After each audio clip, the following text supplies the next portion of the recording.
Hey, gang, want to let you know what our producer's doing this morning. He's on the air with the first show of the year. That's Paul Esposito. Thank you so much, Paul, for helping us start off the year right here in 2025. And on the other side of that is myself and Captain David Glasser, and we hope you enjoy this first show of 2025. It's a big time. You guys and gals are going to love it. Thank you so much for watching. Happy New Year. Well, good morning, East Central Florida, and welcome to the first show of 2025. We appreciate you guys and gals tuning in every Saturday right here to Catch a Memory Outdoors. Check out what's going on the radio and on the Facebook feed. We appreciate you guys. And for those of you that get a chance to look at the Captain Jim Ross YouTube page later on, if you don't get a chance to listen to the whole show and you want to go back and watch it and listen to it, you can go to our Captain Jim Ross YouTube page. And I'm Captain Jim Ross, and I appreciate you guys and gals joining us for the first show of 2025. Got a really, really cool show we're going to talk about today. It's going to be a cold show. Not cool, but cold show we're going to talk about today because we got some cold weather coming up. We got some cool weather now. It's cold coming up here in the next week or so. So we're going to try and give you guys some tips and tricks to get fish to bite in the cold weather. Got Captain David Glasser joining me for the first show of the year. Good morning, sir. Good morning. I see that you have not warmed up yet. You're still in the hooded jacket. I am. Yeah, it's very cold this morning. Yeah, long pants, long sleeve shirts. It's showing 49 degrees right there, so it is still 49 outside of the studio here in Cocoa. It's a little chilly this morning, and it's not supposed to get a whole lot warmer. I think it's only supposed to get into the low 60s. I just took my beanie off, so I am acclimating slowly. Man, it's tough when you're a Floridian. The water temperatures are dropping, the air temperatures are dropping, and we're just not accustomed to that. We're accustomed to heat, and more heat. We spent a week in North Carolina for Christmas, and it was, when we first got there, it was in the 20s and 30s, so I kind of got used to it. Well, we went to Yellowstone.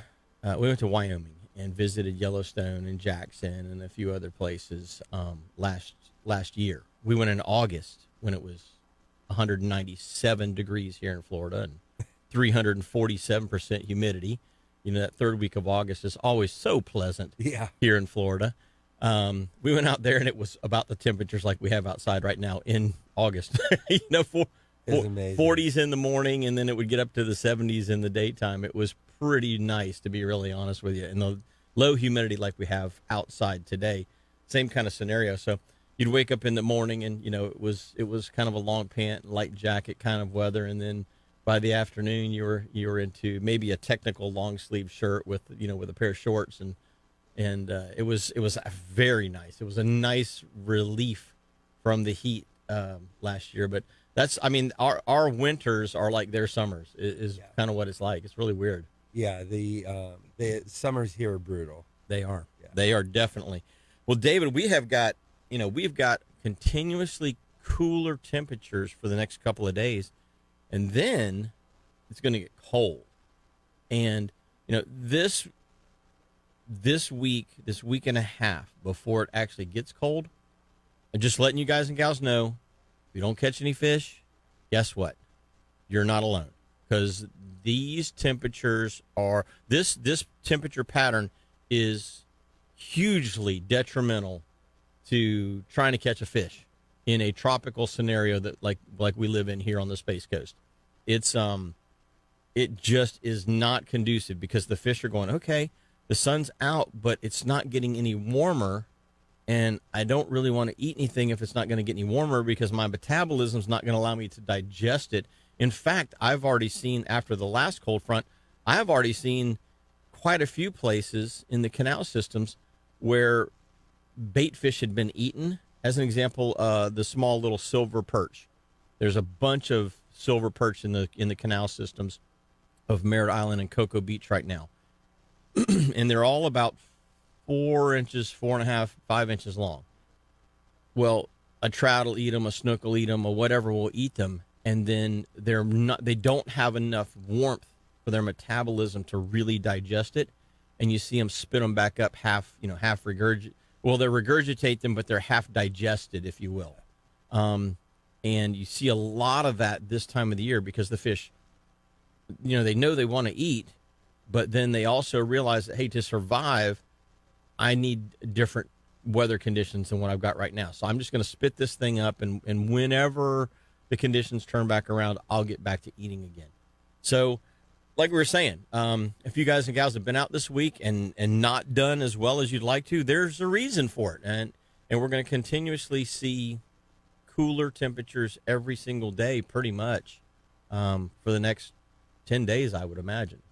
So it's not going to be an easy stretch, that's for sure. I'm just hoping all our snook don't die. We've had such a good year with the snook and inshore too, and that's a big concern when we get that freeze in Central Florida. Well, David, the looking at the species that we do catch when it cools down, sheephead are one of the species that pick up. Pompano pick up a little bit. Black drum definitely pick up. They can tolerate temperatures into the 50s and even into the low 50s. So what's interesting, though, is the trout and like you say, the snook, those two species, and tarpon as well. Tarpon to some extent. We can lose them if we start dropping below 50 degrees for an elongated period. Water temperature, that is. So let's see, today's Saturday, yesterday was Friday. Wednesday, I was fishing on the Indian River, and the Indian River was about 64, 65, 66 degrees, depending on where I was. Yesterday, it was 59. So even though we've had sun, we've had cooler temperatures, but we've had sun, the water temperature still dropped 6, 7, 8 degrees in some spots. Yeah. And now, with it already being in and around that 59, 60, 61 degree range, it's not going to take a whole lot to get it to drop below 50, unfortunately.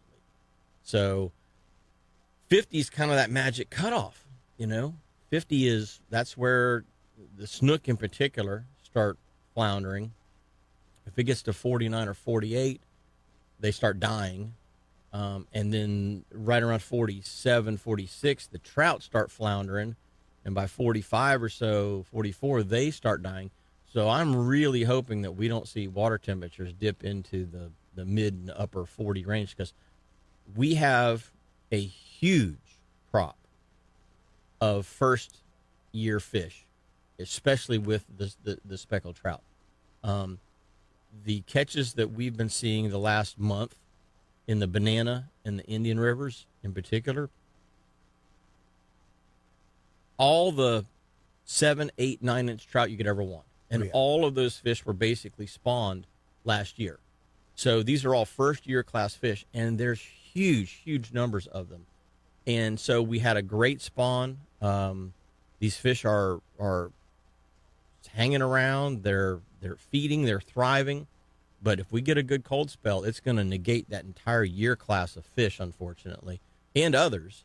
So, man, I'm like you. I'm hoping that we don't see water temperatures drop below 50 for very long, if at all. Yeah, I think also the water clarity's really been tough. Like I fished the other day in Satellite Beach, and it looked like mud everywhere. Really? So, yeah.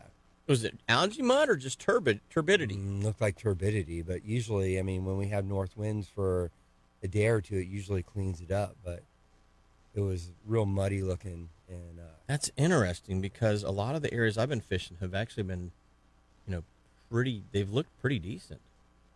Yeah, north of Pineda, like Cocoa Beach, is in the Banana, has been clear. I fished it last week, and it was crystal clear. But from south of Pineda, south of Magali, all the way to 192 is like muddy. I don't know what's going on. That's very interesting. Yeah, it's not helping the fishing, I'll tell you that.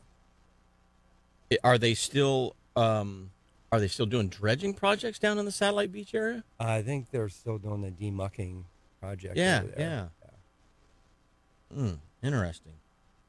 I want to say good morning to those of you that are out there on the Facebook feed. We got Jim Render on, Danny Beard's on this morning, Jonathan Raby, David Giovanni. He's in the box blind in South Georgia. Boy, I hope you get something today, David. I'm jealous. I wish I was there with you. John Kipp, good morning. Jesse Dance, good morning. Mitch Roffer, ocean water temperatures near the beach are 60 to 62 degree range. Cold water is being pushed in south by the north, or being pushed south by the north winds. Yes, that is the truth. That is the truth. Carl Harmoning, good morning. We appreciate you tuning in this morning and seeing what's going on. And Marcus Hook, Charlie Silver, and a whole bunch of other people are on the show right now. Nice. So anyway, we're going to take our first break, and when we come back, we've got a caller on the line, so don't go away. Captain David Glasser, myself, Jim Ross, are going to be right back with the first show of the year for Catch a Memory Outdoors. Welcome back. This segment of the show is brought to you by Lamb Deck. We appreciate Lamb Deck sponsoring this segment of the show. If you want to get a great product for your boat, take all the pressure off your knees and your ankles and your back, get some EVA non-skid from Lamb Deck, put it down on the deck of your boat, or just get yourself one of their helm pads, if nothing else. I tell you what, it's a game changer, and it will make you feel a whole lot better at the end of the day, and it adds a lot of value to your boat if you do put it on there, because it takes all that potential slipping and sliding that could happen on a wet deck and just absolutely eliminates it. So sound deadening qualities, cushion under your feet, just a great product to have on a boat. So give Lamb Deck a call. It's really easy to get a hold of them. 321-505-4888. You can give them a call today. They're right there in Titusville. Hey, we're going to go to the phone lines. Captain Mike Mann's on the line this morning. Good morning, buddy. Hey, good morning, guys. Happy New Year. Happy New Year to you too, bud. Man, we got some cool weather. Yeah, what is it this morning in your hometown in New Smyrna Beach? It is 46 on my truck thermostat right now. I am not on the water today. I've been out the last 2 days and been watching that water temperature slowly drop. I've had a lot of guys worried about the snook. I don't think the temperature's dropping fast enough in the water to really affect them. I think they're going to, the smart ones will move deep, and I think we'll be okay. But, I'm still not sure. I'm looking at the forecast, and the next 2 weeks we've got 2 days with highs in the 60s, and that's Sunday, Monday. And then we don't have the highs are in the 50s for the next, 10 days. Yeah. So, it's so we were just kind of talking about that in the first segment of the show, Mike. And it's one of those things where we really don't need an elongated period like that. Those snook and speckled trout in particular become susceptible when the water temperatures start dropping below 50, and it starts getting around 48, and they're going belly up, and for the snook and definitely, and for the speckled trout, it gets around 46, 45, and they start doing the same thing, unfortunately. And we saw that in 2010. When we had a scenario set up just like this scenario where it was cool, and then it started to get cold, and then it got colder, and then the next day it got colder. And the thing is, the fish they'll go to the deep water to start with. Yep. But then the deep water gets cold too. So then they come shallow. Their natural instinct is to come shallow, get as shallow as I can get some, because that little shallow layer on a southern exposed, type of a shoreline. If you had an east-west shoreline, the south side of that shoreline is where they're going to go to a place like that and try and absorb the sun and try and get their metabolism, keep their metabolism going. And unfortunately, the cold overpowered the sun in 2010, and because it just kept dropping and dropping and dropping. And unfortunately, we lost hundreds of thousands of fish that year, because what they naturally do based on what our typical weather patterns are actually was detrimental, because the shallow water never warmed. In fact, it got even colder, and they just froze everywhere. I remember driving around Mosquito Lagoon. There were turtles floating dead. You don't ever see turtles dead. When does a turtle die, right? Yeah, No. I remember seeing the turtles. Dead turtles, matter of fact, snook, I'd trout, stingrays, Oh, even stingrays and catfish that were dead. I was telling my guys yesterday that, I remember seeing this giant sea trout floating. It was so big I had to stop and weigh it. Yeah. And it was dead, and it was a 13-pound sea trout. Wow. Yeah. And I know we need it cool enough to turn the water to get some of that turbid water that's down below to come up. But typically, if they can find a 9-foot deep area or deeper, it's not going to get. I don't think it's going to get below 50. Yeah. But it may. I mean, I'm looking, as long as we have sunny days, hopefully that's going to keep enough radiation. But I'm looking, and, we don't have freezing temperatures, but we've got cold. Yeah. Well, you remember, Mike, Haulover Canal in 2010, after that second week of January, because the second week of January is always second and or third week of January is always our coldest week of the year. Just year in, year out. That's the coldest temperatures that we are going to see. And if you remember in 2010, Mike, I mean, it's been, at this point, almost 15 years ago now, but we saw everything in the Haulover Canal, even though it's 15, 18 feet in some places, everything in Haulover Canal basically died as well, with the exception of the black drum. I mean, there were mangrove snapper, there were gag grouper, not jewfish, Goliath grouper. I know, it's just ridiculous. But anyway, there were Goliath, there was 100, 150 pound, there was two of them. There was one that was about maybe 90 to 100 and one that was maybe 140 or 150. There was two grouper that floated, once they died and floated, they floated around Haulover Canal for 3 or 4 days before the seagulls that were landing on top of them and pecking at them to eat them actually punctured, their air bladder or whatever and made them start to sink. But, they were just floating around in the canal and all of Bayer's Cove was chocked full of mangrove snapper some of them were 2 and 3 pound mangroves. They were really nice sized fish. But we lost almost every fish in the Mosquito Lagoon and Northern Indian River, and even down into the Banana River. We saw the effects of it that particular year because of that continuing to get colder and colder type of a weather pattern. There were grouper floating down in the Miami canals. Yeah. Flamingo had a kill. So, yeah. But, that year, though, we had 20s. And I'm hoping, because I'm not seeing I'm seeing just looking at it, and I hope I'm right. I hope I'm not wrong. I'm just looking, the coldest we've got will be the 6th and the 7th. It looks like it's going to be 6th, 7th, 8th, 9th, but it's high 30s. So I'm kind of hoping that's because it's not, upper 20s. Yeah. That they can survive, because we're having a really great resurgence of our fishing in the Mosquito Lagoon. Oh, everywhere right now, everywhere, Mike. Yeah, everywhere. And so I don't, it frightens me that we may end up, losing a lot of our fish, especially because now we're starting to have we've had good spawns the last couple of years.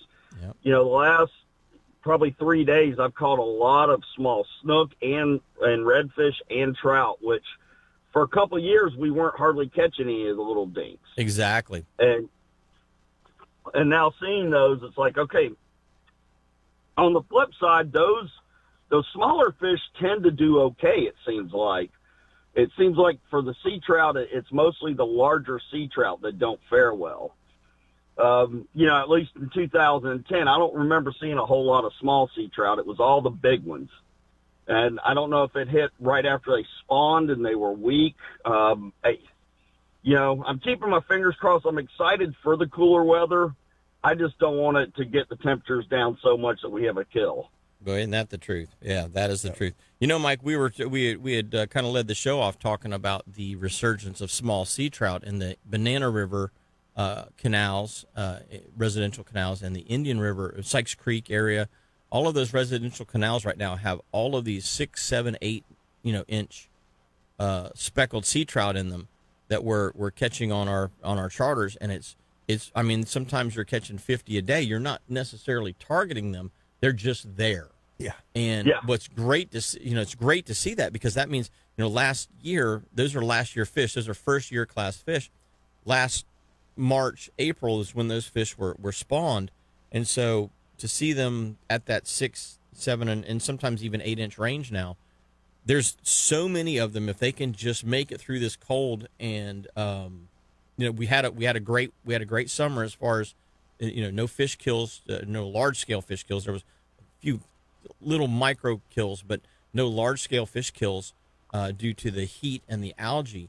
So if we can get these fish to grow into this year, by next fall, they should be, pushing that 13, 14, 15-inch envelope. And then the following year, we should have a fantastic year of trout fishing. Kind of like we saw back in around that 2013, 2014 timeframe. We saw this huge crop of juveniles that finally made it to 16, 17, 18, 19 inches. And it was no problem to go out and throw top water for the first hour and a half of the morning and have 20 fish that were, all of legal size, nice fighting fish, head shaking fish. If you wanted to keep a couple, they were the right size to keep. Yeah. And then once the top water bite stopped, you'd switch to a subsurface, or a jerk bait, or a paddle tail. And you could spend all day just sitting there catching, 18-inch trout. It was a really, really great season. I hope we see that resurgence, because, it's been since 2016 when everything in the, so we had a fish kill in the winter of 2010, and we had the March algae bloom attack that killed everything in the Banana River and half of the Indian River. Yeah, that was sad. With that algal bloom. Terrible. With that brown algae, because the brown algae consumes oxygen day and night, and the green algae don't tend to do that as much. So there's a billion different kinds of algae. That particular type of algae depleted the oxygen through the entire lagoon system. We've finally gotten out of that cycle, so it's going to be nice that as long as we don't lose them in a freeze this year, we're going to see some really, really, really good fishing over the next 2, 3, 4 years. Yeah, that's my hope. Is it's going to be cold, but it's 36, 39 is bad, but we're not seeing 28, 29, 31, 32. Yeah. And typically, when you get those days, it's only that cold for a few hours first thing in the morning, from about an hour before sunrise to about an hour after sunrise. I'm hoping the fish, sustain. And I will caution guys, you're going to see a lot of snook laid up in the shallows in mid-afternoon. Leave those guys alone. I know they're easy to target, but just catching them and stressing them out is it'll probably cause them to die. You can't keep them. Leave them alone. Just let them, look at them and say, look, we're going to let these guys stay, because, we've had a really, really great snook population up here. We're getting some 40-inch snook now. Yeah. And that's not what we're known for, but that's a pretty cool additional target fish in the spring months and summer months and fall months. Just leave them alone this time of year. It's, if you want to show them to your client, show them, say, but hey, we're going to let these guys here. They're trying to survive. Because I know last year there was a couple of places, either last year or the year before, we had a real big quick cold snap. And I know there was a spot where somebody was catching some of them because they told me about it. And I went in there the next day just to see them, and there was probably 20 of them floating. Yeah, they had stressed themselves out. Because they will eat once they get warm enough, but they need to eat. They don't need to fight. That's for sure. They will slow down on their eating. They get weak, and we'll see. I know we're supposed to get up into the mid-70s, I think, on Monday. So hopefully that's going to bring that temperature up a little bit, so when we do get the cold stuff following that, it doesn't drop it quite as cold. I like the cool weather. Don't get me wrong. I don't want freezing weather. Exactly. You know what, Mike? I want it to get cold enough, long enough to get rid of the mosquitoes. That's all I'm asking for. Oh, just get rid of the mosquitoes. Too, man. Yeah, no-see-ums. Holy cow, the no-see-ums were so bad last week. We had a few days where that wind laid down, and it was kind of misty right around Christmas, and man, the no-see-ums came out, and they were ferocious. But hey, we've had. Go ahead. Here's something that interesting off of the Facebook feed. Colin Nolan, which I haven't talked to Colin in a long time. I need to call him and say hey. But Colin Nolan is watching this morning, and he was saying that he's over on the Nature Coast right now. They've got a place in Daytona New Smyrna, Daytona, but he's over on the Nature Coast, and he says that the snook are dumping into the backwater areas, looking for those thermal refuges, those springs that come out, because the water at the spring comes out at 72 degrees. Wouldn't that be neat if we had springs on this side of the state? Oh yeah, that would be incredible. That would be That would be pretty nice. cool. And Well, so they do have some refuges over there where the snook can make it through, as long as they stay in those freshwater outflows, or those freshwater springs, if you will. And I'll tell you one of the exciting things I saw this week. I was up polling up around the Clinkers 4 days ago. And, we're easing up we're right at the islands, easing up in where it goes from deep to shallow. My guy he looks over, he goes, "What are those?" I look over and there's 5, 60, 50 and 60 pound tarpon laid up there. What? The water was 65 degrees and there's 5 tarpon laid up there. And then I got a report that a couple days ago there were tarpon rolling in the ICW. I don't know if the tarpon are starting to adjust to cooler temperatures, but it was pretty incredible to see. I looked over and I'm like, those are tarpon, not a tarpon rod on the boat, and not a tarpon bait on the boat, but especially not for 60 pounders. Yeah. Right. But right. It was very cool to see.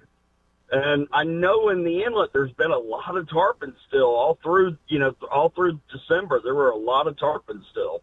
Well, hopefully we don't lose them. That wouldn't be good. Yeah. Hey, real quick, Mike, because some- we're up against our next break. How does somebody get a hold of you?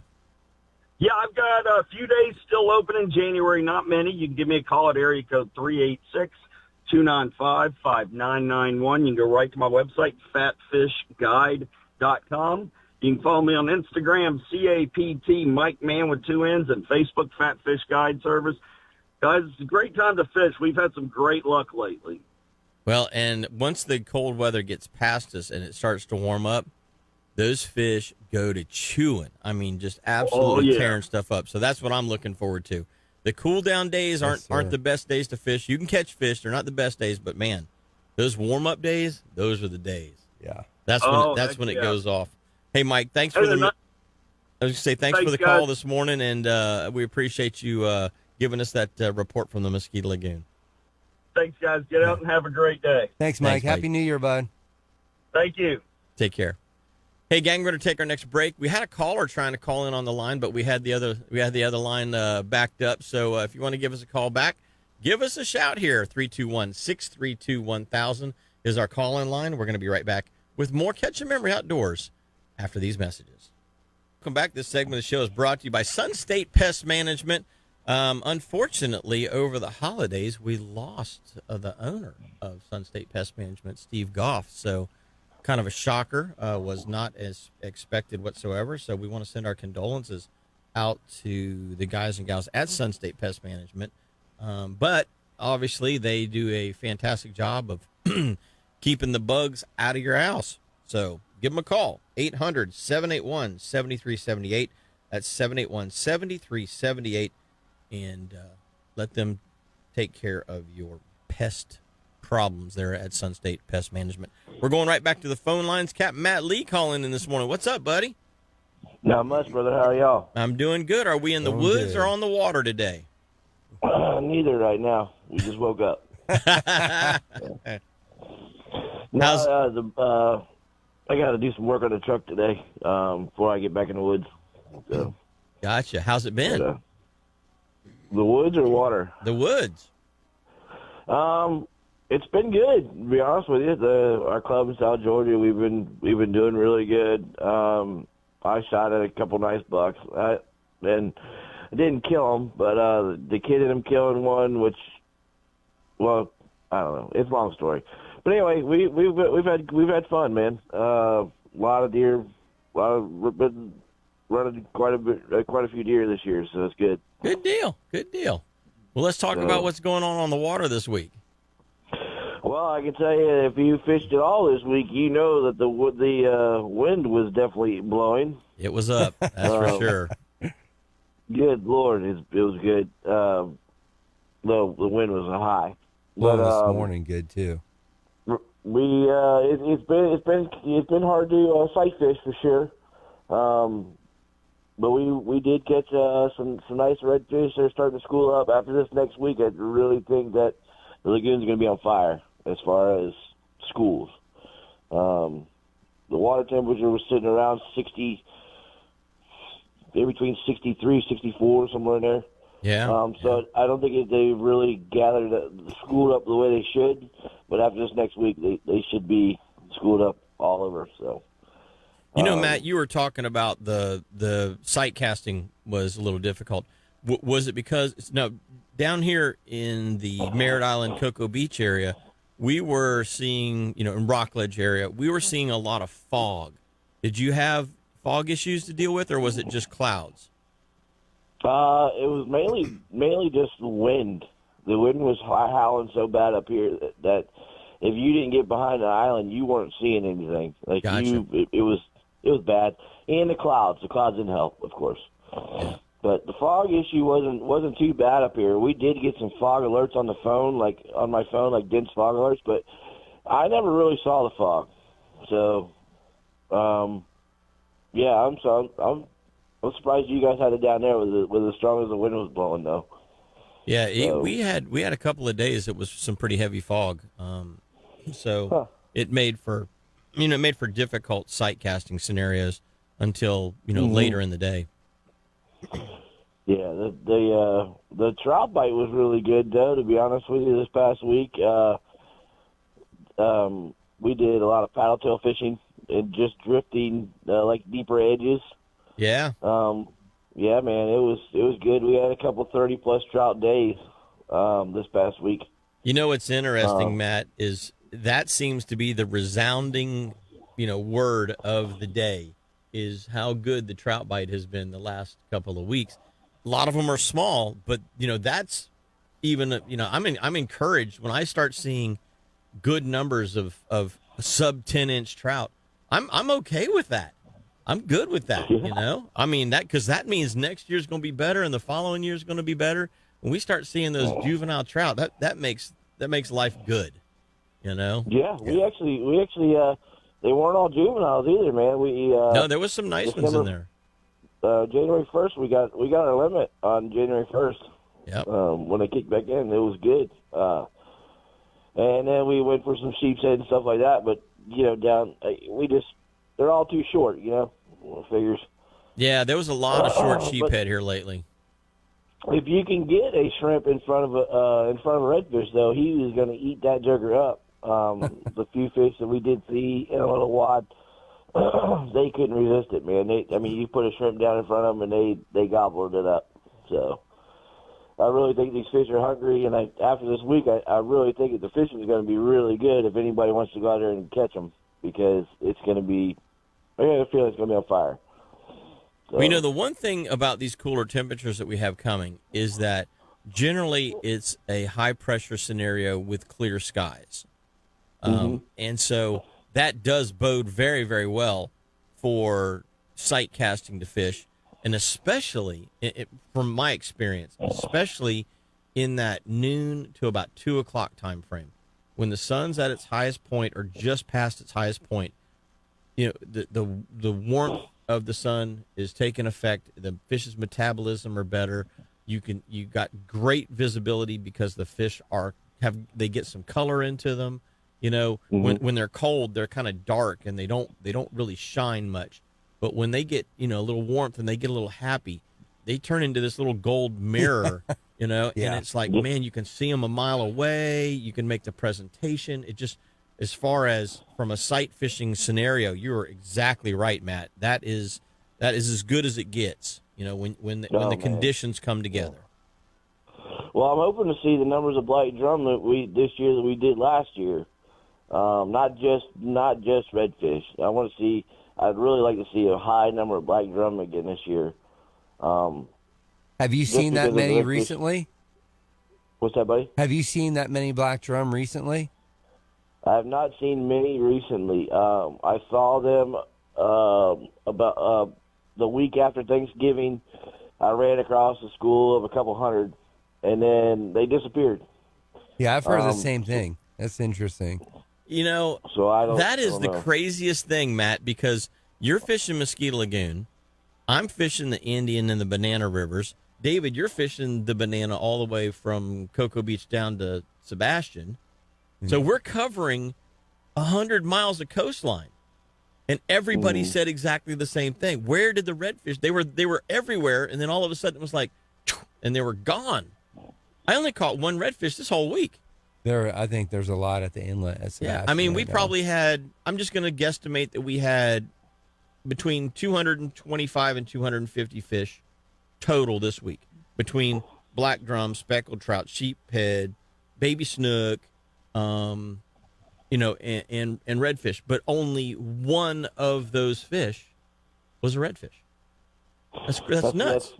That's crazy. That does suck. Like this time of year, Yeah. you should be able to go from school to school to school to school to school. Yeah. But it's interesting it that hasn't even got there yet. Well, it's interesting that even where you're at in the Mosquito Lagoon, which is typically a fantastic wintertime fishery for reds, they've even kind of, they're MIA, if you will. We don't know where they are, but nobody's really catching them. So that's really interesting. Well, I caught about 6 or 7 this past week, just because. Well, I'll tell you another reason why I don't think we're seeing them. That water at the beginning of the week was so high that up there in Mosquito Lagoon, like they could be laying out there in the middle of a deeper flat, and you just won't see them. Like Yeah. I literally I literally found this wad I fished 2 days ago by literally running them over with a trolling motor because they never got up. And with the big motor, I didn't know they were there. Really, I was just casting lures on the bank. After we had one redfish tailing, we got him, and then we just kind of worked the bank down. And then I happened to run over that little wad, maybe 10, 12 fish. And that's the biggest school I've seen, Yeah. It's weird. Now, did they have color to them, or were they kind of dark? They did. They had good color to them, actually. Huh. They stayed. Okay.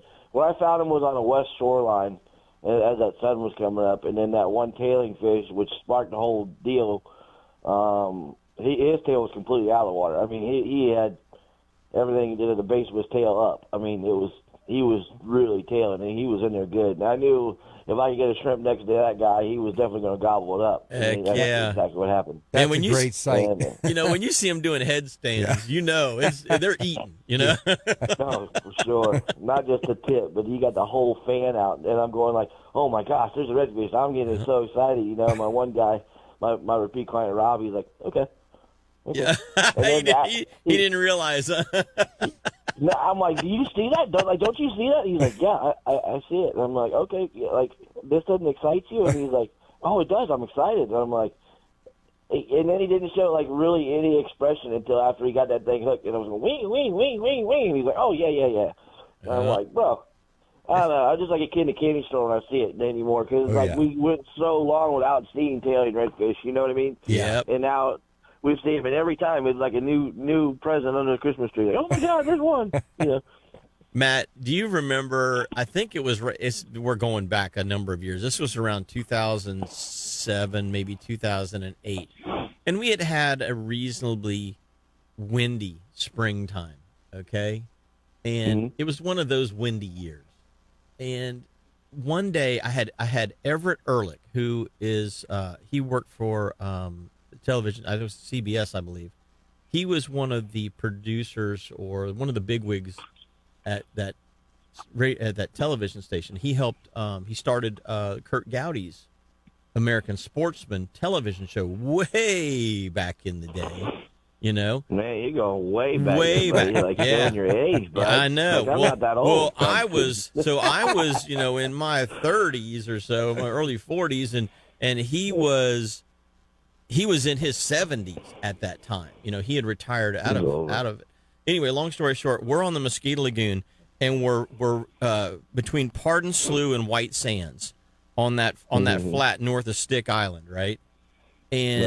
But Stick Island wasn't Stick Island then. The mangroves were still alive. They weren't all dead, which is because they died in 2010. So that's the funny part about that. You're showing your age. Again, showing my age, right? And we had one of those mornings where it was a northwest wind, but then it switched it calmed down, and then it switched to a southeast. It was one of those kind of odd little winter days, moderate in temperature, but we're poling on that flat, and the wind kind of was dropping out, and we're taking some shots at fish here. And Everett would only throw topwater plug or fly rod. That's all he would throw, right? So he had the fly rod in hand on that particular day.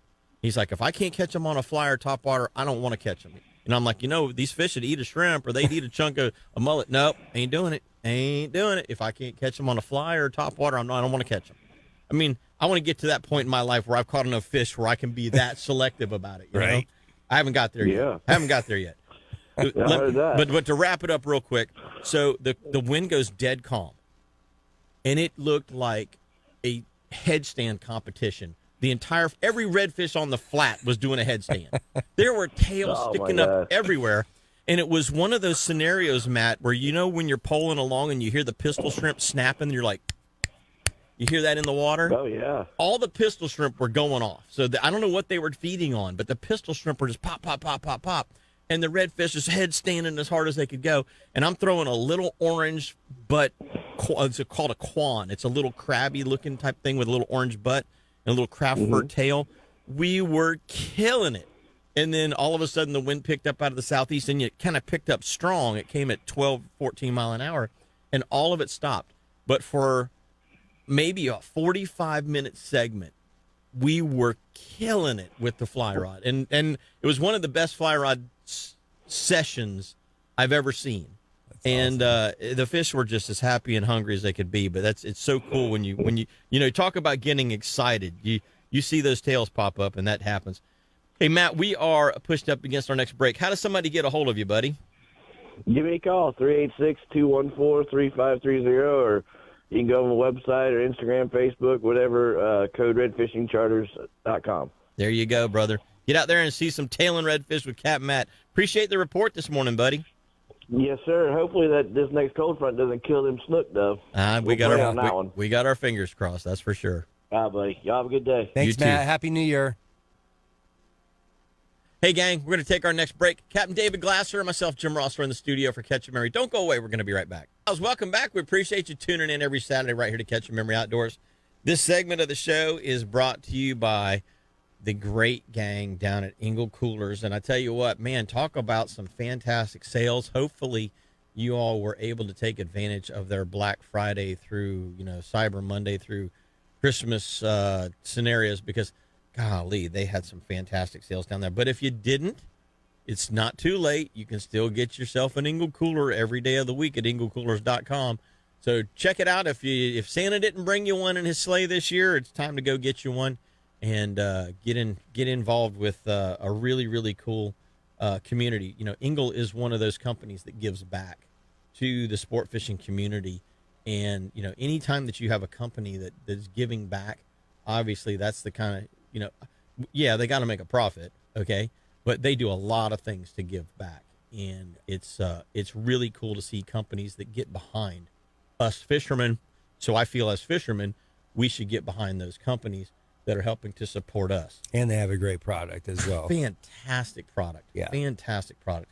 I mean, every day I use my boat, I've got an Engel cooler. I've got an Engel live bait, bubbler on it. I had shrimp in my bubbler for 3 days. That's awesome. Yeah, that's awesome. Just, I used them. My son added a couple to the mix. The next day, we were off a day, and then yesterday I finished using those shrimp up. So, in fact, I still had shrimp left over. I just dumped I had about a dozen left over. I just dumped them because we didn't have fish. We didn't have any trips over the weekend. So, well, he does, but he was doing something different. They wanted to go chase something different, and we weren't needing shrimp, so I wasn't going to save a dozen shrimp overnight. But I could have. I mean, that's the cool thing about those Engel little live bait coolers, is that they just keep bait forever. So, anyway, check them out, engelcoolers.com. Soft-sided coolers, hard-sided coolers, dry boxes. I mean, and on and on and on. They've just got all kinds of cool stuff. So check them out, engelcoolers.com. We appreciate them sponsoring this segment of the show. So, David, you were talking about the redfish bite in your travels this week has been centered around Sebastian Inlet. and not so much up and down the flat. I've seen some on the flat and Banana in Cocoa Beach the other day, but not so many. I'm hearing better reports around the inlets, and I think that's probably because there are a lot more shrimp in those areas. This time of year, there tends to be a lot of shrimp around Sebastian. Yeah, they're flowing out because that water temperature in the lagoon gets cooler, so they move out to the ocean where it's a little more temperature stable, and obviously that creates a feeding lane for snook and redfish and various other things. How about flounder? Have you heard any flounder reports at all? I have not. I have not heard any good flounder reports. 2 weeks ago, there was a mini bite, I guess you would call it, for like 2 days. Yeah, I heard about that. I heard some decent flounder reports, but man, I don't know where that's one fish that's kind of interesting to me, in that we're not seeing the numbers of those fish. Redfish are getting better numbers, trout are getting better numbers, snook are getting better numbers, but flounder for some reason are not. Yeah, I was talking to a friend of mine just the other day, and we were talking about this, and we were wondering if, with all the shrimp boats that were in the port dragging, how much flounder they were catching, because my friend mentioned that he saw flounder in the market for sale. He's like, there's a lot of flounder in the market, but where are they coming from? Yeah. Are they coming from bycatch that the shrimpers are selling, or are they being gigged? Because they're there in the market, but they're not at the end of my line. I haven't or seen my that. line. Yeah. So I don't know if the shrimp boats were real thick at the port for a while. I mean, there's 12, 13 of them some days out there dragging. Yeah. So how many flounder are they dragging up? Yep. So that's a good point. That's a really good point. Because, I mean, this time of the year, we're normally seeing good numbers of flounder. And not even while you're targeting them. You're fishing for whatever you're fishing for, and you happen to catch a flounder. Yeah. Because they're there. Yeah, so hopefully they're just going to show up later, which would be nice. But I'm afraid about the one theory we're talking about with the shrimp boats. Yeah. That's one thing is we have devised overly effective ways to harvest things. And, I mean, that's the point of trying to harvest something, is to least amount of effort versus the most amount of gain. But you do see where other user groups, if you will, miss out on being able to fish for the flounder. So it's just hard to say, because there's been years I could have swore they must have paved the flounder on the bottom of Sebastian Inlet two fish deep, the entire length from the cleaning table all the way to the tip of the rocks. Yeah. And I haven't seen that the last couple of years. Yeah, I believe, like the commercial fishing, when they closed flounder for 2 months, it was still open for commercial fishing, I believe. So that's kind of a problem. I don't know why they wouldn't just close it all the way across and close the commercial as well.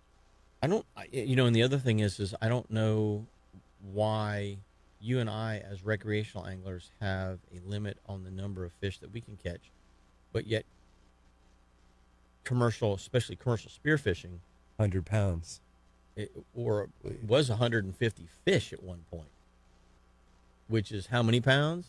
At 2 pounds of fish, 3 pounds of fish, 4 pounds per fish. Yeah. I mean, I don't know what your average would be. I would say probably 2 or 2.5 pounds per fish would be an average. But, I mean, you're talking about 300, 350, 400 pounds of flounder a day. That's a lot of fish. That's a lot of fish. Yeah. So when you start talking about the average fish being 2 to 3 pounds in size. So, I don't know. I think that we need to kind of look at some of our regulations, and maybe, especially in the commercial sector, because I think the recreational sector, for the most part, is, they're constantly adjusting, and we've seen size limits change. We've seen bag limits definitely change, definitely decrease. 5 now from 10 to 5. Yeah.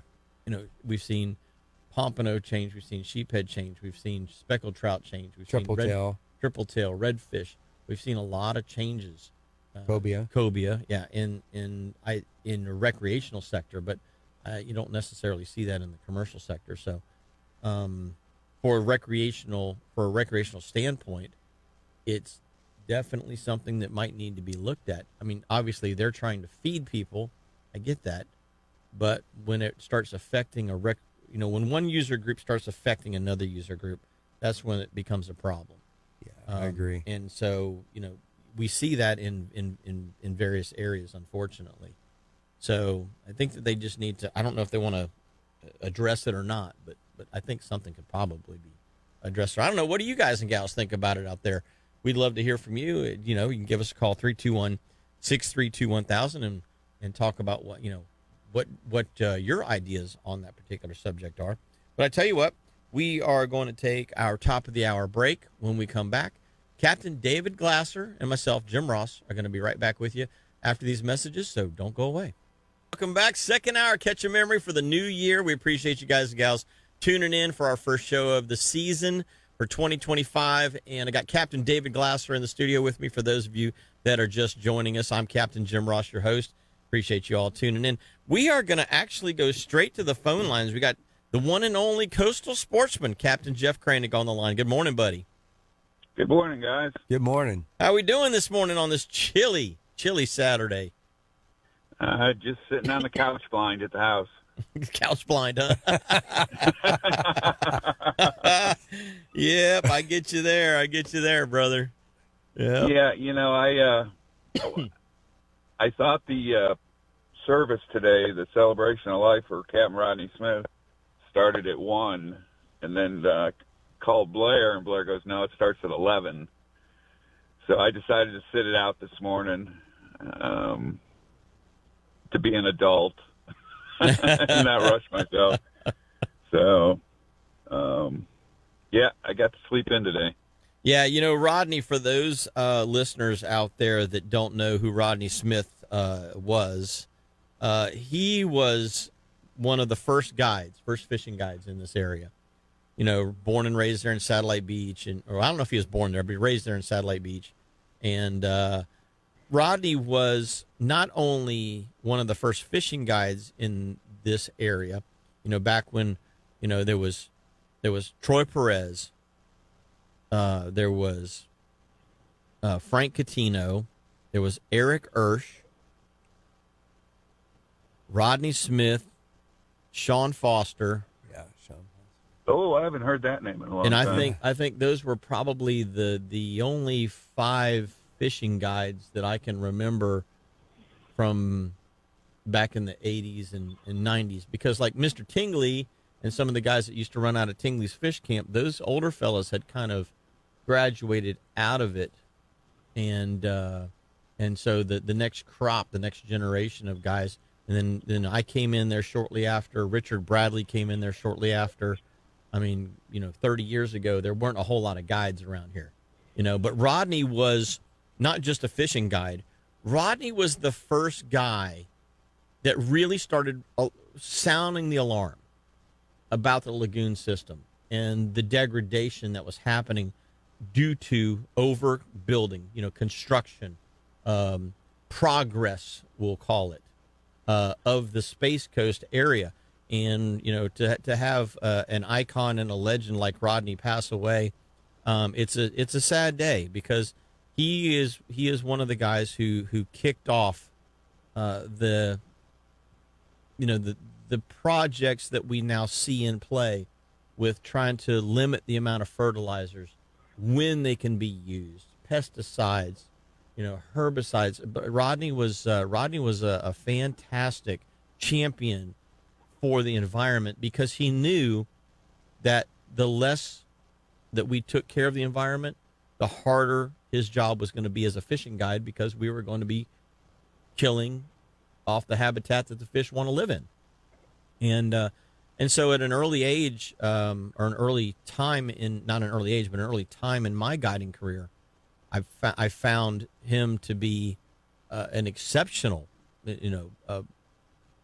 knowledge, a bank of knowledge, bank of useful information, because he took the time to try and figure out some of the things that we all didn't really think about that much on a day-to-day basis. And so it's sad that we've lost him, but you're right. Today is the memorial for him, and it's going on what at Pelican Beach Park.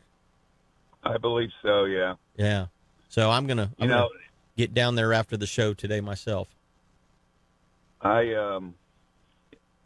Rodney called me out of the blue one day. I mean, we had known each other. The first time I met Rodney, he just did a fishing seminar over at one of the auditoriums at FIT.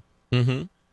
And I chatted with him for a little bit afterward, introduced myself, and I was tinkering with the outdoor writing at the time, and I got a couple of articles published, and Rodney called me out of the blue to congratulate me and asked if I'd start penning some stuff out for Cam magazine, reports, little 100-word stories, stuff like that.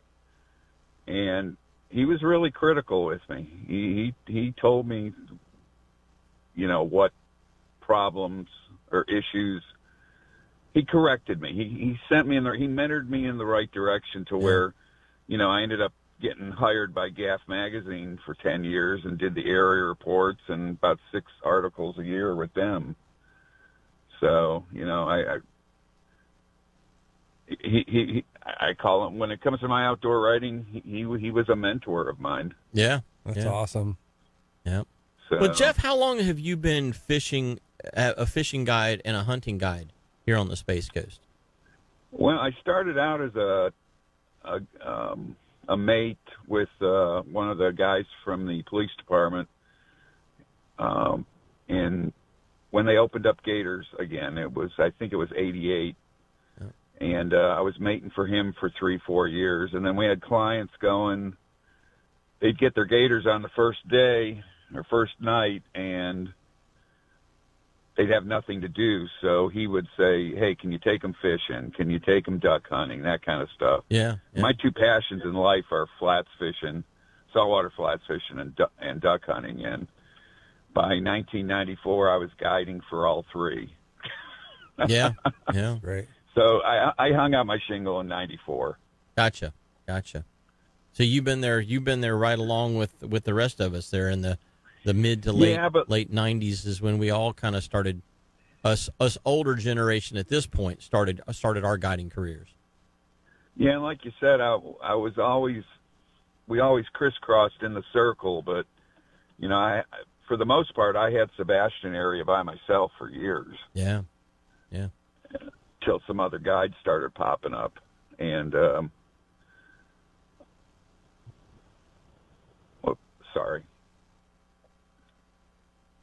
lost my train of thought. I do have one Rodney story for you, though, if we got the time. Sure, let's hear it.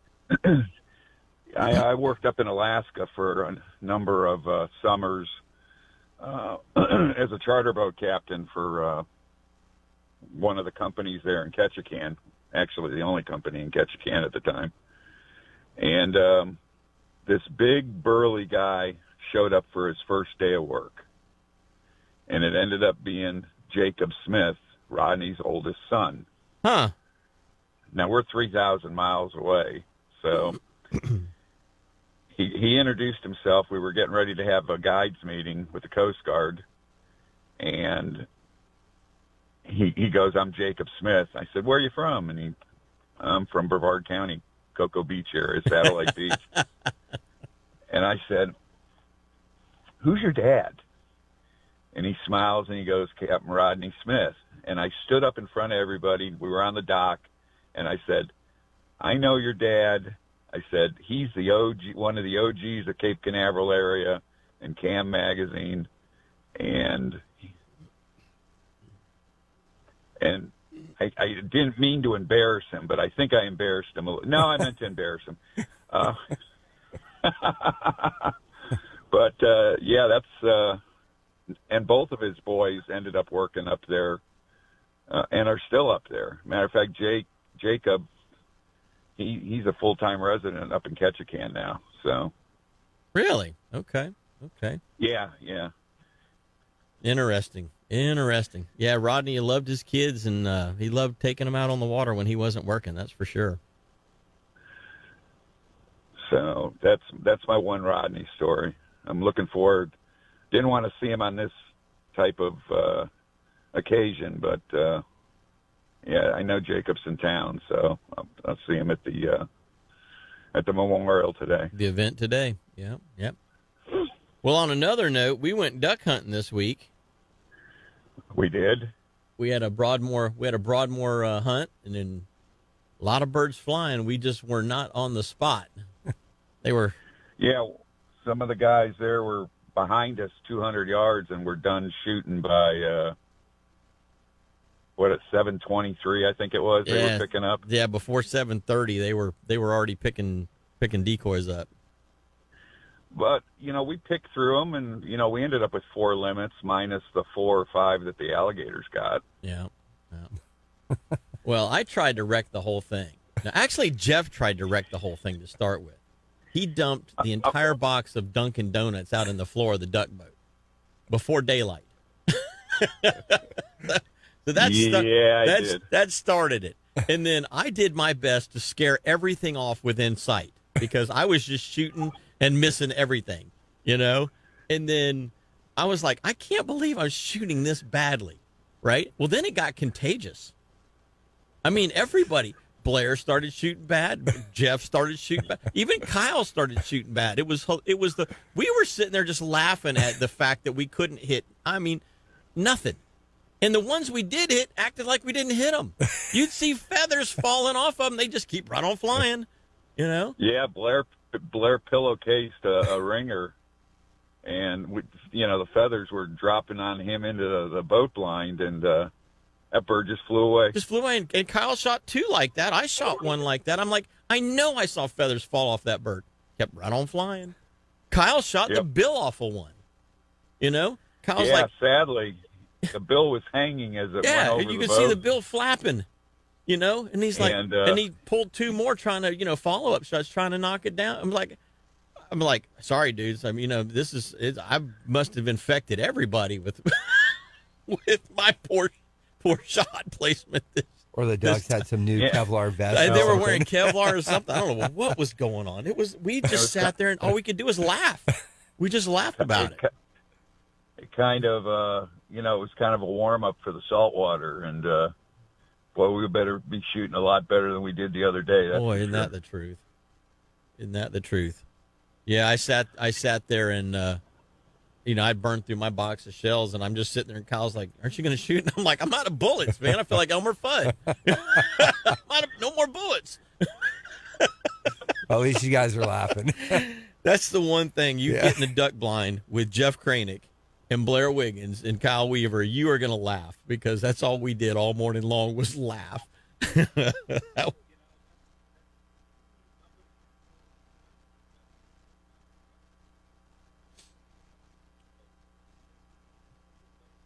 Yeah, it certainly is.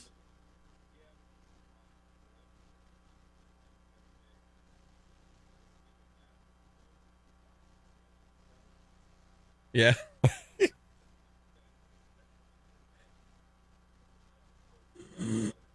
Yeah. That's what it's all about. And it was a good time. That is for sure. Well, buddy, we're up against our next break. I will see you over a beachside here at Rodney's Memorial in a couple of hours after we get some breakfast.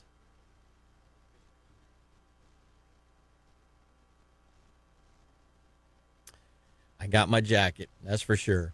All right, buddy. Thanks again for the hunt on Tuesday. That was a lot of fun.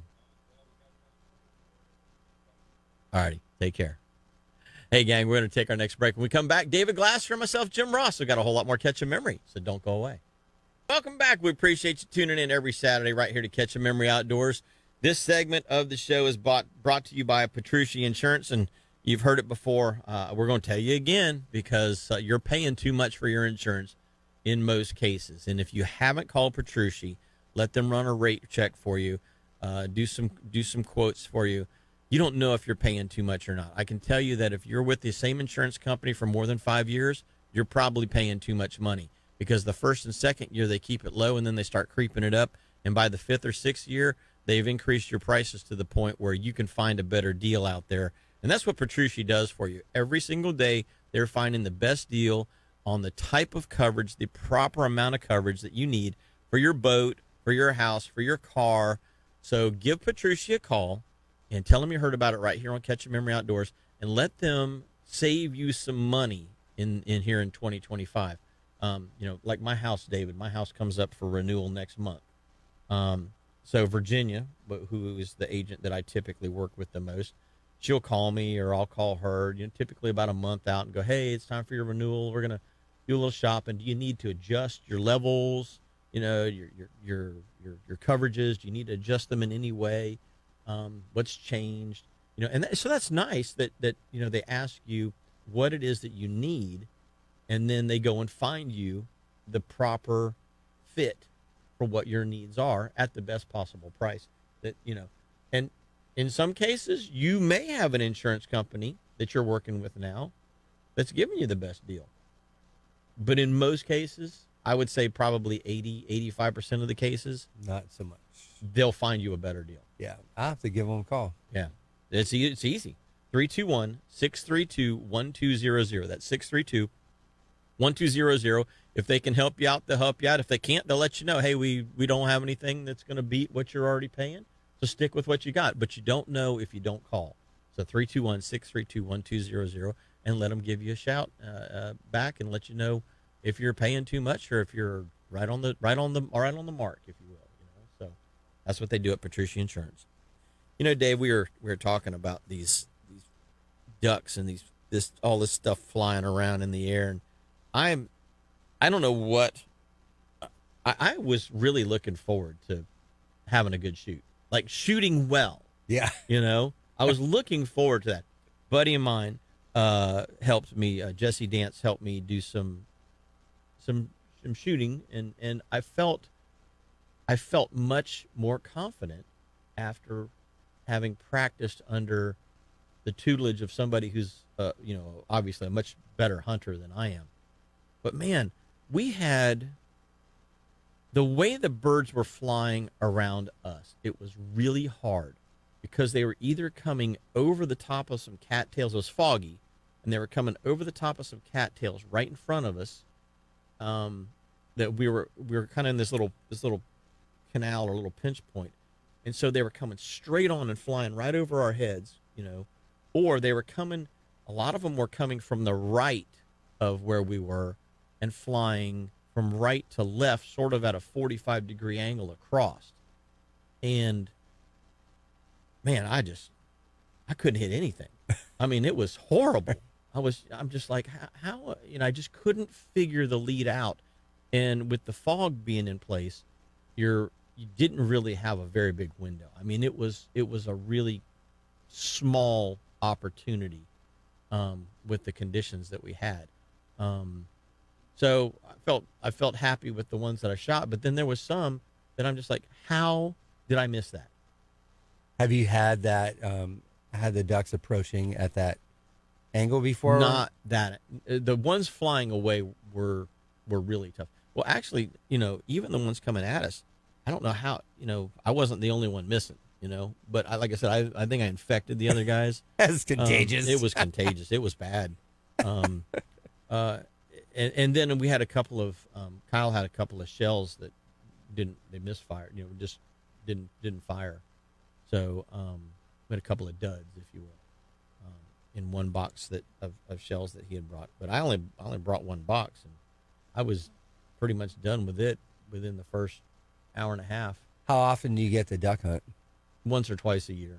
It's not something I do a lot of. Well, that's a hard thing when you don't get the, be consistent with it. But going into it, I felt like this was going to be my best year. I really did.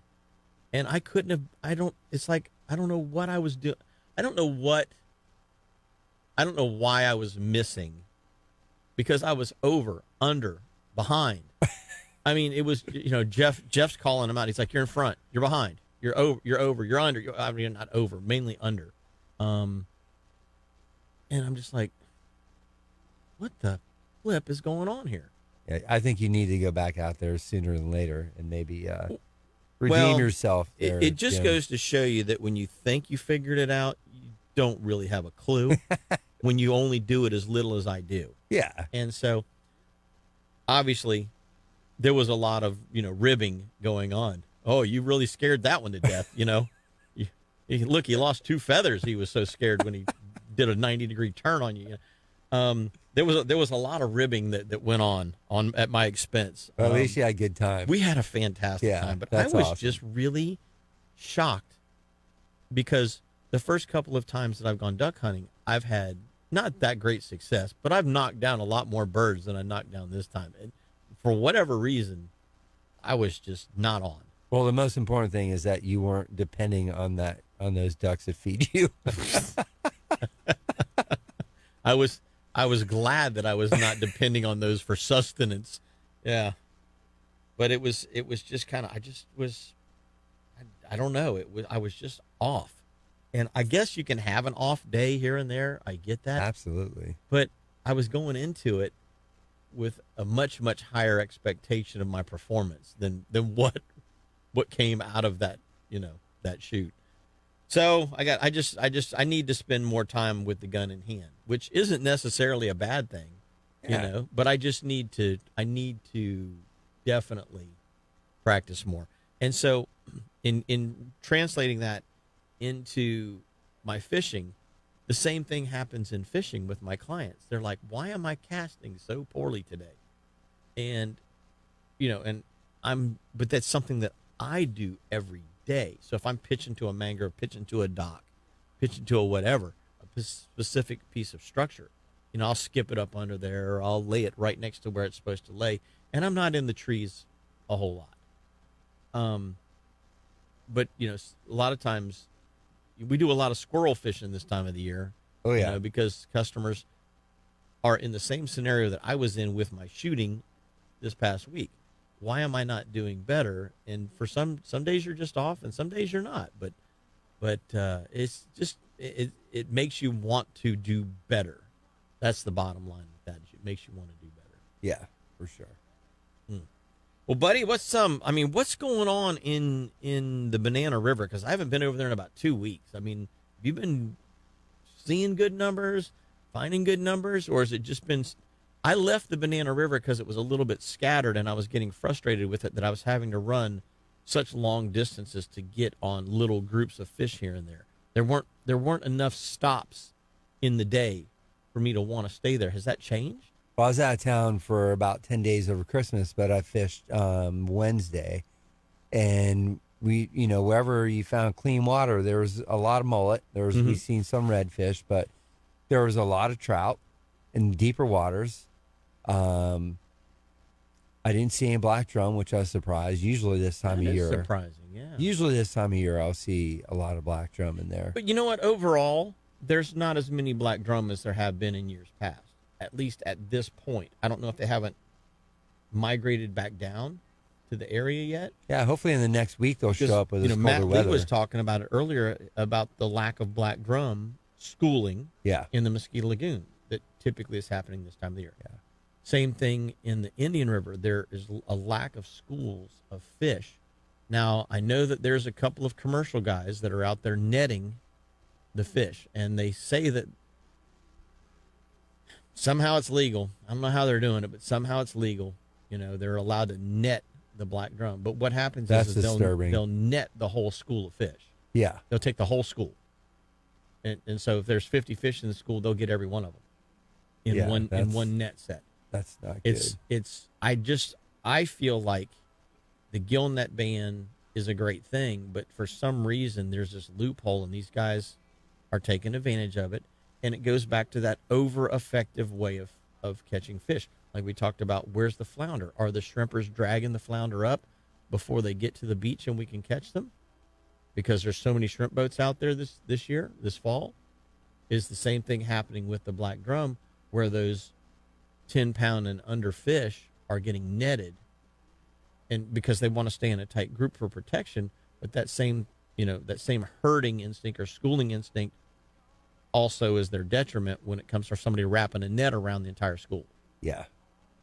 So I would like to see a stop put to that personally. That's just my opinion on it. But, there's other opinions. I thought all gill netting was banned in the lagoon. They're using what they're calling as a seine net. They're not gilling the fish, but they are encircling the fish with a net and then pulling them in, kind of like a purse seine would, a purse seine boat would do. No, that could definitely be one of the big factors that's affecting us. Yeah. Not seeing the schools, especially because I know some other guys that were on fish like 3 weeks ago, and then these fish disappeared. How did these fish just disappear? Yeah. So it makes you kind of wonder, are they being fished out with the nets or what? Well, you have to think. Let's say that you and I, as fishing guides, want to go catch a fish. We want to go take our customers for fish. If it's 50 fish in the school, we can take 1 or 2 fish, a day, and eventually those 50 fish are going to be gone after, a certain number of days. I don't recommend that, but that's, in reality, that's something that can happen. Well, with a net, you encircle the entire 50 fish school. They're gone in 1 day. One day, gone. So, and right now they're spawning. So any of the fish that are 10 pounds and bigger have roe and milt in them, and they're getting ready to spawn. So, do we need a closed season so that they can spawn? Do we need to look at, bag limits, commercial bag limits on them? I don't know. There's just, I think that there's some adjustment there that can be made to help the fishery recover. And probably needs to be made sooner than later, before they're gone. Before it's gone. Yeah. Exactly. You're right about that. Well, guys and gals, we got to take our next break. When we come back, we got a whole lot more Catch Your Memory. If you want to get involved, we would love to hear from you. 321-632-1000 is our call-in line. Give us a call right here at Catch Your Memory Outdoors. We're going to be right back after these messages. Welcome back. We appreciate you tuning in right here to Catch Your Memory Outdoors. Captain David Glasser and myself, Jim Ross, are in the studio right now. If you want to give us a call, 321-632-1000, we'd love to hear from you. Want to let you know this segment of the show is brought to you by Direct Graphics. You got to give those guys a call and get some stuff done, because they do a fantastic job for you. Business cards, rack cards, banners. You need a truck wrap, a boat wrap, any kind of wrap that you would put on any kind of a utility trailer or a panel van. They can take care of you, get your business noticed out there, and it's real easy to get a hold of them. 321-631-1001. That's 321-631-1001. That's how you get a hold of the guys and gals over at Direct Graphics. They did our banner for us, the Catch Your Memory banner, and so you can see we've also got the new measuring sticks. So we've got a sticker that is about 42 inches long. For those of you that are on Facebook, you can kind of see it here. It's 42 inches long. It is absolutely one of the nicest designs that I've seen so far. It's got our information for the radio show on it, and it's also a measuring tape all at the same time. So David's got one that he can put on his boat now. Give every one of our guests that come in every single week, they get a tape measure to put on their boat. You can just lay it down there and see what your fish measures, because they are actually true to size. So that's a nice thing about that. But give them a call, 321-631-1001. And also, this segment of the show, we do the Starbright Cleaning Solutions segment. So wanted to let you know that this is one of my favorite things to get the dirt and grime out of my channels around my hatches. You put the reggae mitt on, and you can run your hand around in those channels, and those undersides of your hatch lids, they'll get little fibers and things coming off of them once in a while.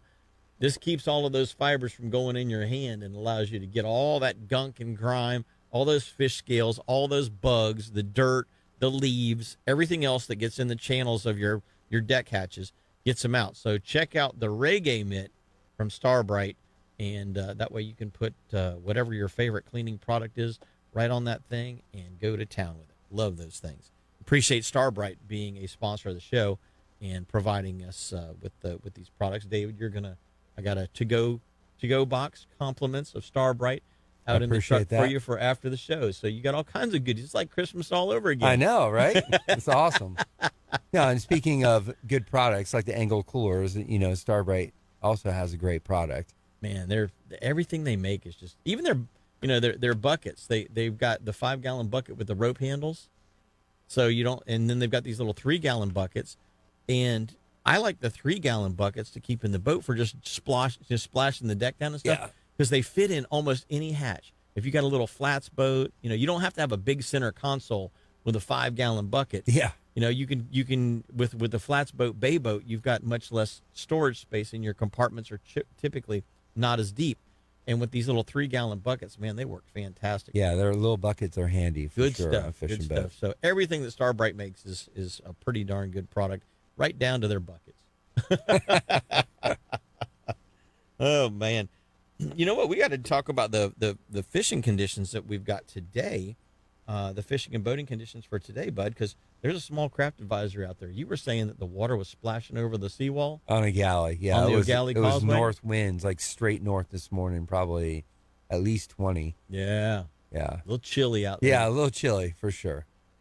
Well, we're going to continue with this 15 and 20 knot north winds with occasional gusts a little higher. Throughout the day, it's going to drop down to about 10 to 15 tonight out of the north. Seas inside of 20 miles are supposed to be around 4 to 6 seconds, with a dominant period of around 7 to 8 seconds. And so right now, the 13-mile buoy outside of Ponce, water temp 65 degrees. A little chilly up there. 4 feet at 5 seconds. That's not that fun. No. Not fun at all. So nobody's going offshore today. The 4-mile buoy is 65 degrees as well, but it's in the protection of the Cape, so it was reading the swell, which is a 2-foot swell at 15 seconds out of the east. It wasn't really reading the chop, but it's about a 2-foot chop on top of that, coming out of the north at about 4 seconds. 20-mile buoy was reading 74-degree water temperature and 6 feet at 7 seconds. And the 6-mile buoy out of Fort Pierce was reading 69 degrees and 5 feet at 5 seconds. So when we look at the buoys, I always think cobia. Cobia, triple tail. I'm always thinking, but I'm mainly thinking cobia. And at this time of the year, I always look, where is the 68-degree water boundary? So obviously, Ponce being 65, it's not there. Nope. Canaveral inshore at 65, it's not there. South. The 20-mile buoy is probably around the northern extent of, where that 68, 70, 72 degree, because it's like 73, 74 this morning. So 20 miles off of Canaveral, from there south, all the way down to the Fort Pierce buoy, it's only 6 miles off the beach at 69. Our triangle last week went from the 20-mile buoy and the 4-mile buoy out of Canaveral up to about that 13-mile buoy off of Ponce. That was kind of our triangle. So, 8A and Chris Benson and a lot of those reefs that were in that triangle off of Ponce and Canaveral, you basically can take that, invert it, and make it go south from the 4-mile buoy to the 20-mile buoy out of Canaveral, and go south with that now all the way down towards Fort Pierce. That's where your cobia are probably going to be. So as soon as we can get back out on the reefs and out on the wrecks, that's one of the main species in the wintertime that you can have a lot of fun with. And we all look forward to that. So anyway, that's what we're going to talk about with the water temperature. Western edge of the Gulf Stream is 44 miles out of Ponce, 32 out of Canaveral, 26 out of Sebastian. Ponce inlet temperatures, we've got 60-degree water temp there on the surf, 65 at Canaveral, and 67 at Sebastian. So it's chilly, and the tides look like this. Night, the high tide is going to be at about 10:47 a.m. this morning. Low tide is about 5:05 this afternoon, and a high again this evening is at 11:16 p.m. Sebastian is at 10:57 a.m. this morning is the high, 5:09 p.m. is the low, and 11:24 p.m. is the next high. Now, what's interesting is that we were talking about earlier about the redfish at the inlet, and it seems to be an early morning, even in a pre-dawn to just after dawn kind of a bite.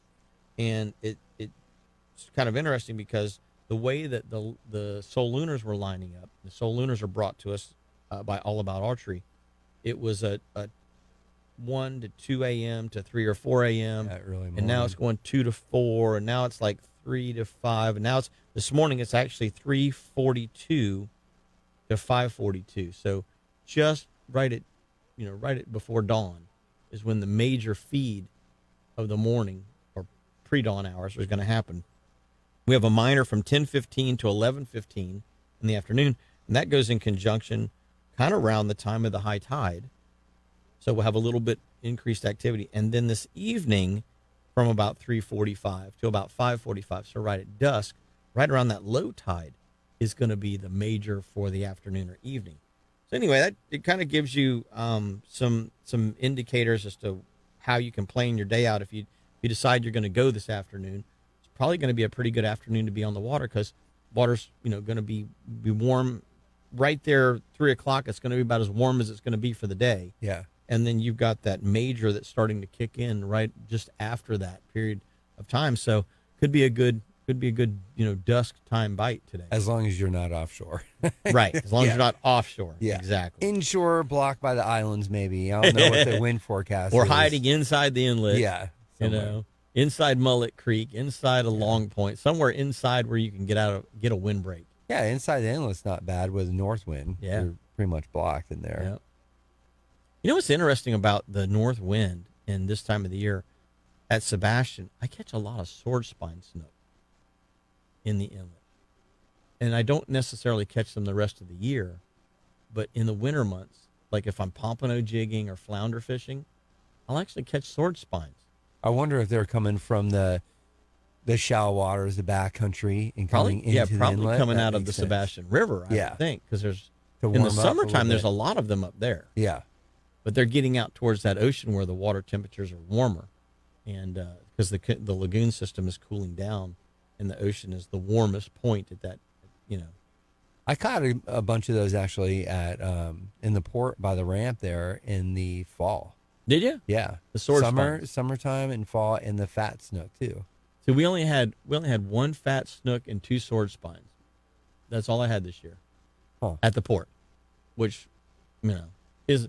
I mean, you get a few of them every year, but for you to catch a bunch of them, There's you a were bunch. you were on Summertime. them pretty good. Yeah, they're right inside by the you were on them ramp pretty there. good. Well, guys and gals, we're going to take our last break of the day. We're going to be right back with David Glasser or myself after these messages, so don't go away. Welcome back. We appreciate you holding on for the last segment of the show this morning. Those of you guys and gals out there on Facebook got a lot of good stuff going on the Facebook feed this morning. I was looking at Captain Drew Kavanaugh. He was talking about commercial black drum guys that are just. He says they're decimating the Indian River population of black drum, and he's right. We were talking about. You're looking at 50, 60 fish in a set sometimes, and you start taking those numbers out, and it really does a number on it.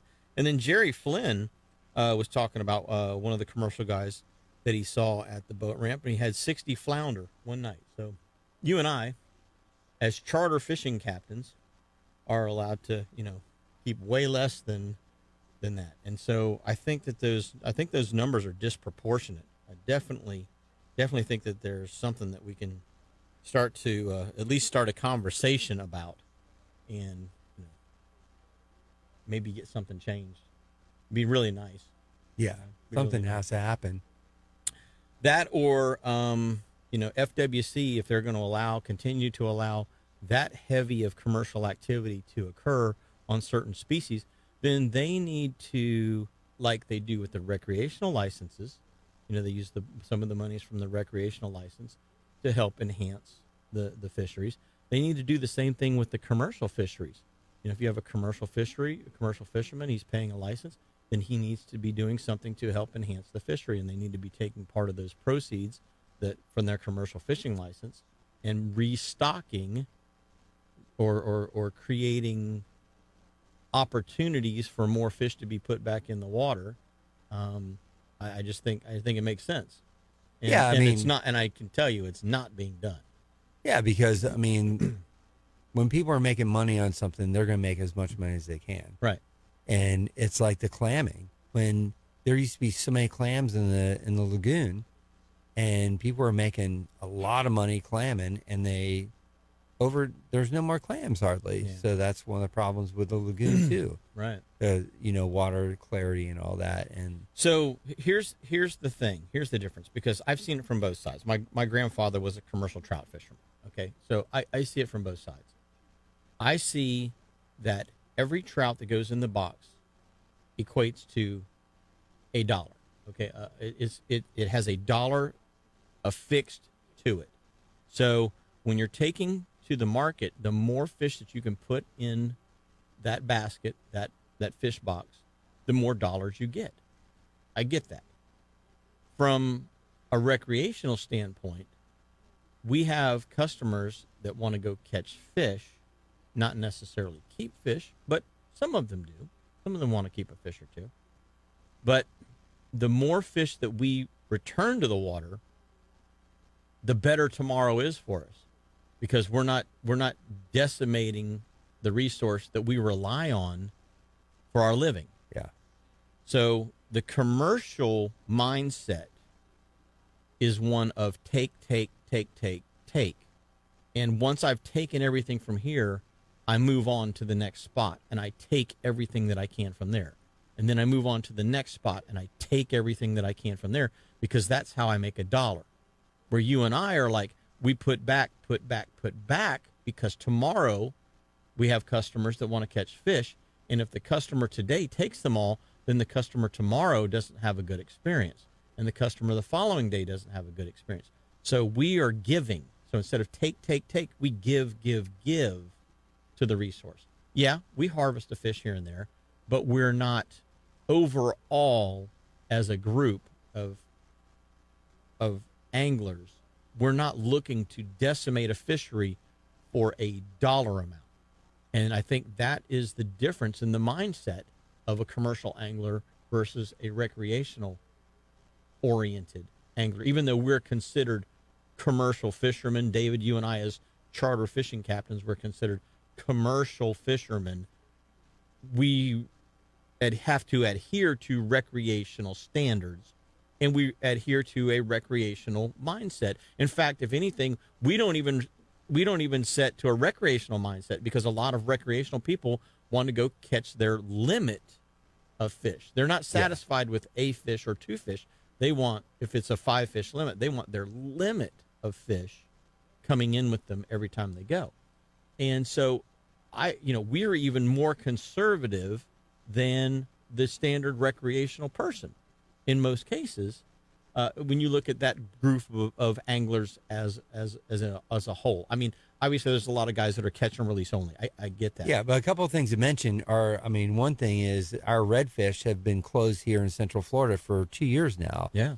And if you go up the coast to New Smyrna and Daytona, that area, they're still keeping fish. Jacksonville, you go across the state to Crystal River, Homosassa, that whole area, they keep a lot of fish and sea trout too. So that's one thing in this area. And, like red snapper, I get people coming out on boat and they're like, how many snapper can we keep? I go, 0. None.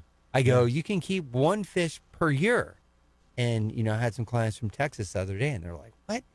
We can keep, 3, for 3 months, they have a red snapper season, and redfish, they can keep 2 a day, and they can apply for a tag to keep like 3 big drum, like big reds for the year. Well, here's the difference. Obviously, in the offshore fisheries, the Gulf side is the Gulf fisheries are managed differently than the Atlantic Coast fisheries. Yeah. And so we're fighting that battle that they had to fight a decade ago to try to get our fisheries back.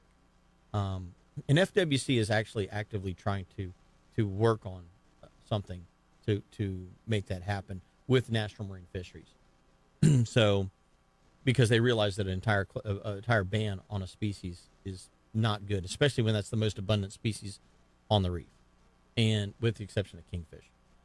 The other thing you talked about was Texas anglers being able to keep a couple of redfish and a couple of drum. And a lot of trout. Yeah. You know why? You know what Texas, the state of Texas, has been doing for the last 20 to 25 years? They're putting millions and millions of fingerlings back in Texas waters. Yeah, that's smart. Literally 15, 20 million redfish a year get put back into the waters in Texas. The same number in trout basically go back. And the last count that I heard, they were putting about 5 million flounder a year back in Texas waters, restocking the waters so that the commercial and recreational anglers both had the opportunity to go out and have a successful trip. The state of Florida, for whatever reason, has been extremely reluctant to engage in a restocking endeavor of any kind. And in fact, CCA, Coastal Conservation Association, is one of the few groups. There's one other group, but they're basically the only group that is currently restocking redfish and trout back in Florida waters. It's not FWC doing it. It's a private entity, CCA, under the guidance of FWC, but FWC is not incurring that expense. CCA is incurring that expense, trying to make it better for you and I. So that's why I tell every recreational angler out there, your only advocate in the entire state is CCA. Yeah. So become a member. It's it's less than $50 a year. Become a member of CCA and help them help you, if you will. Yeah. But FWC, for whatever reason, has been so reluctant in doing any kind of restocking program, and I don't understand why. And it would be interesting if we could get somebody at some point in time to actually say that they would come on this radio show and try to give us some answers as to why FWC, the Florida Wildlife Conservation Commission, with conservation being the key word in their title, why are they not looking at some of these issues? Like you said, right here, fellas, 60 flounder for one guy in one night because he's commercial. Well, does that commercial guy put anything back into the fishery? Does he help with a restocking program? Does he help with habitat restoration? Or does he just take, and then once he's done taking, he moves down and takes from the next piece of water? The crabbers are the same way. Our crabs in the Banana River got decimated this year by the Jacksonville, St. Augustine crabbers because they had no crabs and we had some crabs. So all of those guys came down here for 3 or 4 months, and there were 5,000 traps between 520 and 528 in the Banana River. Yeah. Because we had all of these out of county area, not local crabbers, but guys from all over the state coming here to take all of our crabs. Yeah. And then once all our crabs are taken, then they go back to where they were from or go to wherever the next spot is and take all those crabs. They're not really putting anything back in. So it'd be really nice to see some balance in the fishery. I don't know what it's going to take, but it would be nice to see some balance in the fishery. Yeah. As opposed to kind of the way we're doing things now. There's a lot of things that are going right, but there's a lot of things that aren't. Well, buddy, man, I appreciate you coming in on the show. First show of 2025. How does somebody get a hold of Captain David Glasser? Get out there and do some fishing. You can contact me by phone, 321-604-6024. I have a website as well, fishingdevotioncharters.com, and you can find me on the internet and be more than happy to take you fishing. David's one of the best in the port, man, I'm telling you, and Sebastian. So give him a shout and get out there and do exactly what we're going to do this year. Catch yourselves a member.